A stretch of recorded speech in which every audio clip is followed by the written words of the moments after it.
এখন আছে সুন্দরবনের ভিতরে।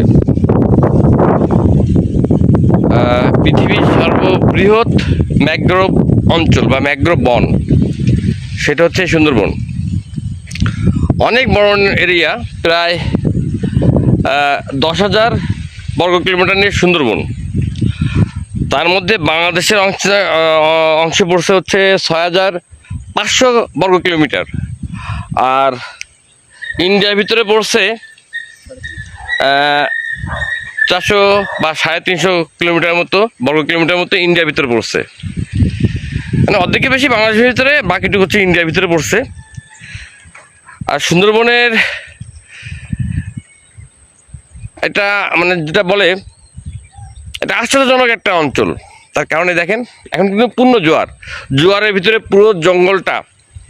পুরো জঙ্গলটা পানির ভিতরে ডুবে আছে। আবার যখন ভাটা হবে জঙ্গলটা আবার ভেসে উঠবে। আর আমাদের সুন্দরবনে কিন্তু প্রায় 315 প্রজাতির পাখি আছে, আর সরীসৃপ বলা চলে প্রায় 59 থেকে 45 প্রজাতির সরীসৃপ আছে, এবং 105 জাতীয় মাছ আছে। আর প্রাণী আছে 45 থেকে 59 প্রজাতির। অ্যাকুরেট বলা যায় না, এটা জরিপ করে বের করা হয়েছে। সেই জরিপ থেকে আপনাদের আমি বলছি। বিভিন্ন কারণে আমাদের এখানে আসতে হয়, জঙ্গলে আসতে হয়, যে কারণে ভিডিওগুলো করা হয়। এখানে আমাদের অফিসেরও একটা অংশ এখানে আছে, সে অফিস ভিজিটে আসছি বিধায় এখানে ভিডিওটা আপনাদের জন্য করতে পারছি।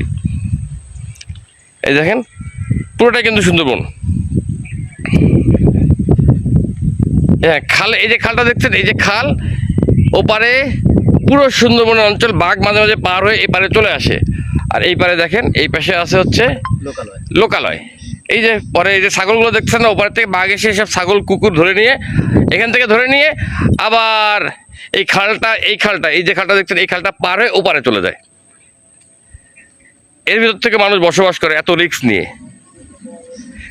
তার কারণ আছে, কারণ হচ্ছে এইসব মানুষের সব থেকে বড় আয়ের উৎস সেই জঙ্গল। কেউ মধু চাষ করে বা মধু আহরণ করে, কেউ কাঠ কাটে, কেউ মাছ ধরে, কেউ কাঁকড়া ধরে।